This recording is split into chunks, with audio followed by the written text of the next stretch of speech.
Assalamualaikum warahmatullahi wabarakatuh.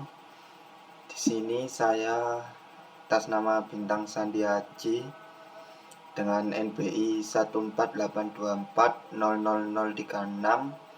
dari program studi Sistem dan Teknologi Informasi.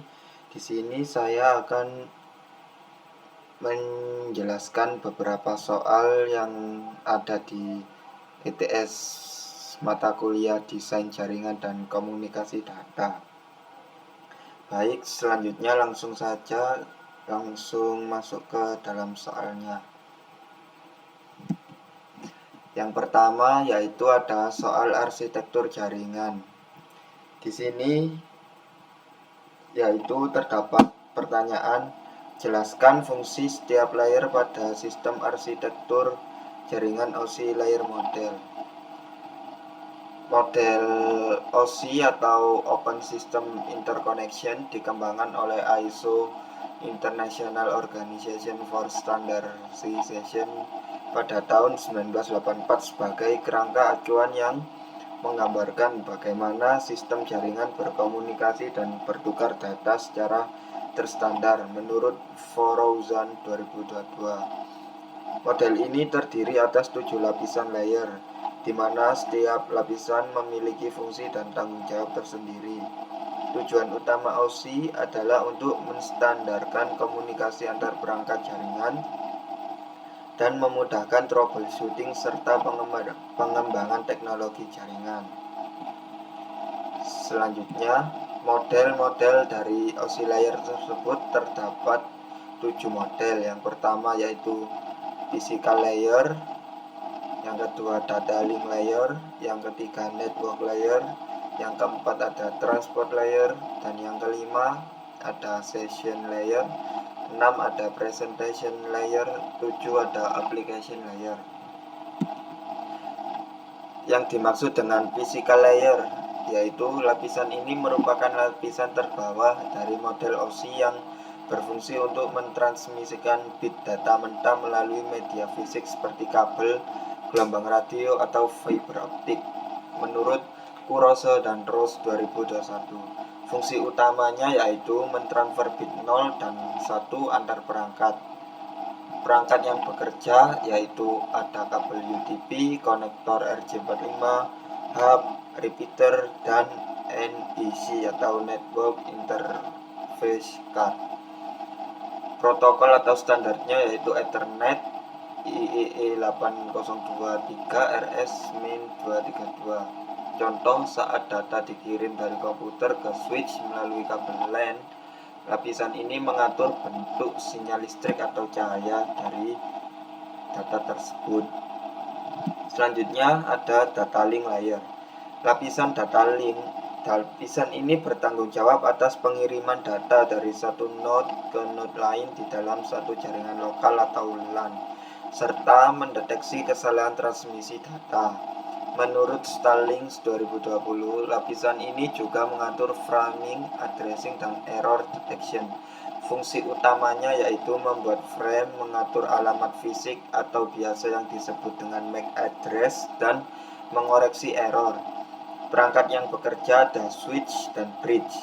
Protokolnya Ethernet, PPP, HDLC, dan ARP. Contohnya, saat frame Ethernet dikirim ke perangkat lain dalam jaringan lokal. Selanjutnya ada network layer. Lapisan ini bertanggung jawab dalam pengalamatan logis dan routing paket antar jaringan yang berbeda. Forousan 2022. Fungsi utamanya yaitu menentukan rute terbaik atau routing, pengalamatan IP, dan fragmentasi paket. Perangkat yang bekerja ada router, protokolnya IP. IP tersebut ada IPv4 dan IPv6, ICMP, dan IGMP. Contohnya, router menentukan jalur terbaik untuk mengirim paket dari jaringan A ke jaringan B. Selanjutnya ada transport layer. Lapisan ini berfungsi memastikan pengiriman data dari ujung ke ujung, end-to-end, dengan reliabilitas tertentu. Styling 2020. Fungsi utamanya yaitu segmentasi data, kontrol aliran, dan deteksi kesalahan. Protokolnya TCP atau yang biasa disebut dengan Transmission Control Protocol, dan UDP, User Datagram Protocol. Contoh, TCP memastikan data sampai dengan urutan yang benar, sedangkan UDP lebih cepat namun tanpa jaminan keutuhan dari data tersebut. Selanjutnya yang kelima ada session layer. Lapisan ini berfungsi mengatur, memelihara, dan mengakhiri sesi komunikasi antara dua aplikasi, Tannenbaum dan Waterall 2019. Menjelaskan bahwa fungsi utamanya membuka, mengelola, dan menutup sesi koneksi antar aplikasi. Protokolnya NetBIOS, RPC, PPTP. Contoh, ketika pengguna melakukan login ke server, sesi koneksi dijaga oleh lapisan ini. Selanjutnya ada presentation layer. Lapisan ini berperan dalam menerjemahkan, mengenkripsi, mengopresi data agar dapat dimengerti oleh aplikasi penerima. Fungsi utamanya konversi format data, enkripsi atau dekripsi, dan kompresi atau dekompresi. Protokolnya SSL atau TLS, ASC2, JPEG, dan MPEG. Contohnya, ketika kita mengakses situs HTTPS, data dienkripsi di lapisan ini untuk sebuah keamanan. Dan yang terakhir ada lapisan aplikasi atau aplikasi layer. Lapisan paling atas yang berinteraksi langsung dengan pengguna akhir. Lapisan ini menyediakan layanan jaringan untuk aplikasi pengguna. Fungsi utamanya menyediakan antarmuka bagi aplikasi untuk berkomunikasi melalui jaringan. Protokolnya ada HTTPS, FTP, SMTP, DNS, dan SMTP. Contohnya, saat membuka situs web, browser menggunakan protokol HTTP di lapisan aplikasi. Soal yang kedua yaitu jelaskan perbedaan antara OSI dan TCP/IP. Di sini saya ada beberapa aspek. Yang pertama, aspek pengembang. OSI dikembangkan oleh ISO 1984, sedangkan TCP/IP dikembangkan oleh DARPA atau DoD 1980-an. Yang kedua, jumlah lapisan. OSI memiliki 7 lapisan, sedangkan TCP atau IP memiliki 4 lapisan. Dari lapisan tersebut, OSI memiliki physical data link, network, transport, session, presentation, dan application. Sedangkan dari TCP memiliki network access, internet, transport, dan application. Fokus utama dari OSI model berupa teori komunikasi dan standarisasi. Sedangkan fokus utama dari TCP/IP merupakan implementasi komunikasi di internet. Protokol utamanya dari OSI model belum terlalu spesifik, sedangkan dari TCP/IP sudah terstruktur yaitu TCP, IP, UDP, dan HTTP. Hubungan antar lapisan dari OSI model ketat dan terstruktur, sedangkan dari TCP/IP berbanding terbalik, yaitu lebih fleksibel dan praktis.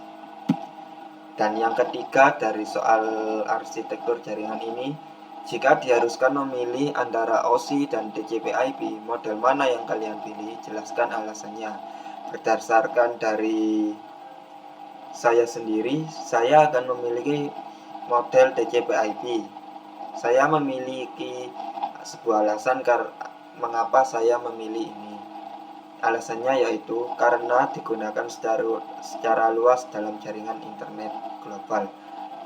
Lebih efisien dan fleksibel karena protokolnya sudah teruji seperti IP, TCP, dan HTTP. Alasan yang kedua yaitu mudah diimplementasikan dalam sistem jaringan modern seperti routing, server web, atau layanan clouding. Namun, model OSI tetap penting sebagai kerangka konseptual untuk memahami fungsi jaringan secara terstruktur. Selanjutnya yaitu ada soal subnetting. Soal subnetting ini yang pertama, jika Anda diberi alamat jaringan 192.168.yx024, sebutkan berapa jumlah network host serta rentang IP untuk host. Di sini Y yaitu angka 6 dan X adalah angka 3 yang dimana digit ke-9 dalam NBI saya.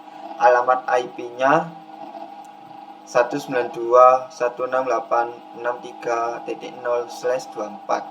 Jadi jumlah networknya yaitu ada 1, jumlah host 2/8 min 2 sebanyak 254 host, rentang IP hostnya dari 192.168.63.1 sampai 192.168.63.254. Broadcast address-nya yaitu 192.168.63.255. Yang kedua, jika Anda diberi alamat 172.166.0.0/16, jika dibutuhkan sejumlah X satu subnet 16 harus diubah menjadi subnet apa? Yang pertama, kita harus mencari jumlah bit yang dibutuhkan untuk 31 subnet, yaitu 2/5 yang mendekati dari 31. 32 subnet, ambil 5 bit subnetting, maka subnet berubah dari /16 menjadi /21. Subnet masnya 255.255.248.0. Jumlah host per subnet 2/32 min 21 min 2, yaitu sebanyak 2046 host per subnet. Soal yang ketiga yaitu jika Anda memiliki alamat jaringan 172.68yx.0/24, tentukan network address dan broadcast address untuk subnet tersebut. Cara yang pertama, kita menentukan alamatnya yaitu 172.16.63.0/24. Kemudian untuk mencari network address-nya yaitu 172.16.63.0. Sedangkan untuk broadcast address-nya 172.16.63.25. Rentang IP hostnya yaitu ada di antara 172.16.63.1 sampai 172.16.63.254. Dan selanjutnya soal yang keempat yaitu jika diberi alamat IP 192.168.20.0/2x, di mana X ini adalah digit ke-9 dari NPI saya yaitu 3, maka menjadi /23. Berapa jumlah host yang tersedia per subnet? Yaitu untuk prefixnya /23 menjadi 255.255.254.0. Jumlah host per subnet 2/32 min 23 min 2 sebanyak 510 host. Jumlah subnet 2/1 sama dengan 2 subnet. /23 memecah /22 menjadi 2 jaringan. Untuk daftar pustakanya seperti ini. Baik, sekian dari saya dari penjelasan soal ETS desain jaringan dan komunikasi data. Kurang lebihnya saya mohon maaf. Sekian dan terima kasih.